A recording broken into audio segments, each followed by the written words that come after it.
ये देखिए विभा अपने किचन में फिर से दोबारा से आम की खट्टी मीठी चटनी बना रही है।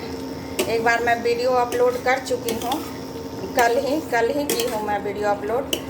वो उतना बनाई मैं, सारा हमारा आधा से अधिक मतलब कि ख़त्म हो गया। तो और इतना टेस्टी लग रहा है। आम का सीज़न अब चला जाएगा, अब आम पकने लगेगा 15-20 दिन में। तो सोचे कि एक बार और थोड़ा सा बनाकर रख लेते हैं। तो आम को कद्दूकस कर लिए ये लच्छे की तरह, देखिए। और आधा गुड़ आधा चीनी। ये मेरा 600 ग्राम आम था, तो इसमें 250 ग्राम गुड़ और 400 ग्राम चीनी दिए हैं।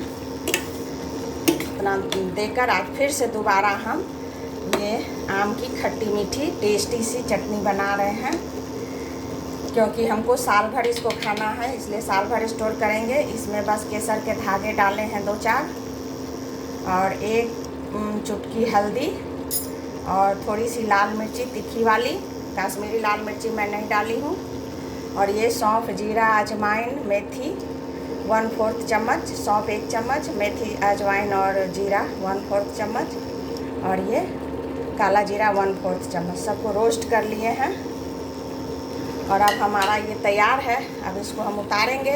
उसके पहले हम ये मसाला इसमें डालकर और आम की खट्टी मीठी चटनी तैयार हो गया हमारा। फिर से दोबारा से बनाई हूँ मैं, सोचिए इतना टेस्टी लगता है।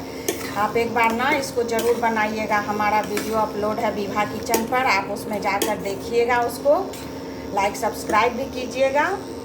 और इस तरह से आम की चटनी बनाकर ज़रूर रखिएगा। 1-2 साल भी ख़राब नहीं होगा बिना फ्रिज का।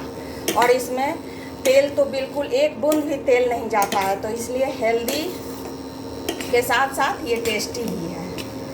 तो हेल्दी तो है ही प्लस टेस्टी भी है। गैस को ऑफ कर दिए, क्योंकि इससे ज़्यादा अगर इसको हम पकाएंगे तो ये बाद में भी थोड़ा जम जाता है।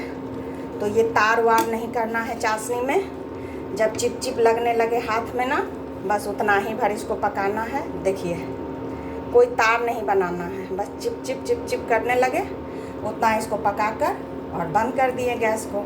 बहुत टेस्टी चटनी बनता है।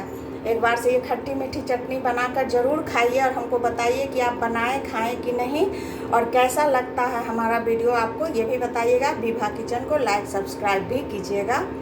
इसकी फुल रेसिपी आपको हमारे विभा किचन में मिल जाएगा, आप वहाँ जाकर विजिट करिएगा। तो take care and bye bye.